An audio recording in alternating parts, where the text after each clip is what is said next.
جی رمضان کو اکثر ریفر کیا جاتا ہے as a month of victory as well کہ فتح کا مہینہ. تو وہ فتح ہے تو اوبیسلی ہم دیکھیں جنگ بدر جو تھی رمضان میں ہوئی تھی اور مسلمانوں کو اس میں فتح ہوئی تھی. اور اس کے علاوہ اس لیے بھی کہتے ہیں کہ آپ کو فتح کرنے ہیں اپنی سول کو، کہ آپ نے اچیو کرنا ہے وہ چیزیں جس سے آپ جنگ لڑ رہے ہیں. آپ لڑتے ہیں اپنے آپ کو روکنے کے لیے برے کاموں سے. تو رمضان میں اللہ تعالیٰ کی مدد سے ہم اس پہ کامیاب ہوتے ہیں اگر ہم سچے نیت سے روزے رکھتے ہیں اور نمازیں پڑھتے ہیں، قرآن پڑھتے ہیں، اللہ کو یاد کرتے ہیں، جیتے ہیں اپنی ان خواہشات کو مار کر جو جائز نہیں ہیں، ان کو روک کر اپنے اندر فتح پیدا کرتے ہیں. رمضان کو فتح کا مہینہ کیوں کہتے ہیں؟ جی رمضان کو اکثر ریفر کیا جاتا ہے as a month of victory as well کہ فتح کا مہینہ، کہ فتح اس میں آئی تھی. تو وہ فتح ہے تو اوبیسلی ہم دیکھیں ہسٹوریکل طور پہ تو جنگ بدر جو تھی رمضان میں ہوئی تھی اور مسلمانوں کو اس میں فتح ہوئی تھی. اور اس کے علاوہ اس لیے بھی کہتے ہیں کہ آپ کو فتح کرنے ہیں اپنے کانکر کرنا ہے اپنی سول کو، اپنے اسپرچولی وکٹری لینی ہے، کہ آپ نے اچیو کرنا ہے وہ چیزیں جس سے آپ جنگ لڑ رہے ہیں. آپ لڑتے ہیں اپنے آپ کو روکنے کے لیے برے کاموں سے. تو رمضان میں اللہ تعالیٰ کی مدد سے ہم اس پہ کامیاب ہوتے ہیں اگر ہم سچے نیت سے روزے رکھتے ہیں اور نمازیں پڑھتے ہیں، قرآن پڑھتے ہیں، اللہ کو یاد کرتے ہیں، تو اللہ کی مدد آتی ہے اور ہم اپنے اسپرچولی وکٹری حاصل کرتے ہیں. اب جیتے ہیں اپنی ان خواہشات کو مار کر جو جائز نہیں ہیں، ان کو روک کر اپنے اندر فتح پیدا کرتے ہیں. تو اکثر دیکھا جاتا ہے کہ کسی گیم سے پہلے کیا آڈز ہیں کہ اس ٹیم نے اس ٹیم کو کبھی ہرایا ہی نہیں، اس ٹیم نے اس ٹیم کو کتنی بار ہار چکا ہے. لیکن جب وہ ٹیم کھیلنے جاتی ہے تو جب تک اس کا جذبہ ایسا نہ ہو کہ وہ سب کچھ بھول کر کھیلنے کے لیے جائے، تو پھر اللہ تعالیٰ کی طرف مدد آتی ہے. تو اللہ تعالیٰ کی طرف سے مدد آتی ہے کیونکہ آپ جذبہ لے کے جاتے ہیں، اور مدد تبھی آتی ہے کہ آپ کو اللہ پر پورا جو ہے توکل ہونا چاہیے. اللہ پر توکل ہونا چاہیے اور تقویٰ بھی ہونا چاہیے. توکل ہونا چاہیے کہ اللہ تعالیٰ کی ذات ہی فتح دلانے والی ہے. ہار اور جیت اللہ تعالیٰ کے ہاتھ میں ہے. آپ پوری کوشش کریں گے لیکن اللہ تعالیٰ ہی آپ کو جو ہے جیتنے کا موقع دیں گے. اللہ تعالیٰ پر توکل ہونا چاہیے کہ اللہ تعالیٰ آپ کی مدد کریں گے، اور تقویٰ ہونا چاہیے یعنی کہ اللہ کا خوف ہونا چاہیے.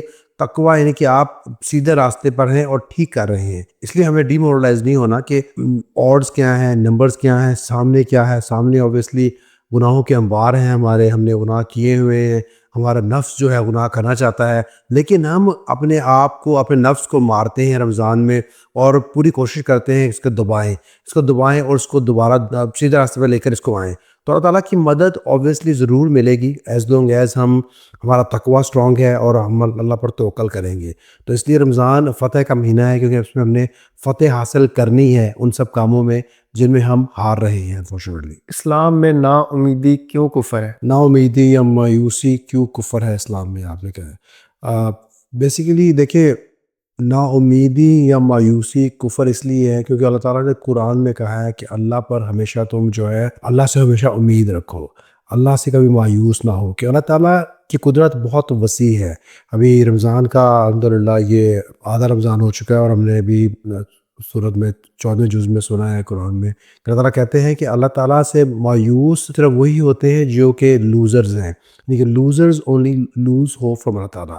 اللہ تعالیٰ کی طاقت اتنی وسیع ہے کہ کچھ بھی ہو جائے اللہ تعالیٰ اس کو ٹھیک کر سکتے ہیں. اللہ تعالیٰ پر توکل ہونا چاہیے کہ دنیا کا کوئی معاملہ بھی ہو، دنیا کا آخرت کا کوئی معاملہ ایسا نہیں ہے جو اللہ کے اختیار سے باہر ہے. اللہ کے اختیار میں سب کچھ ہے. اور جب ہم اللہ کی ایسی بات کو نہیں مانتے تو مطلب ہم قرآن کو نہیں مان رہے. قرآن کی کسی آیت کو نہ ماننا ہی کفر ہے، یعنی کہ ہم جھٹلا رہے ہیں اللہ تعالیٰ کی بات کو، اللہ تعالیٰ کی طاقت کو.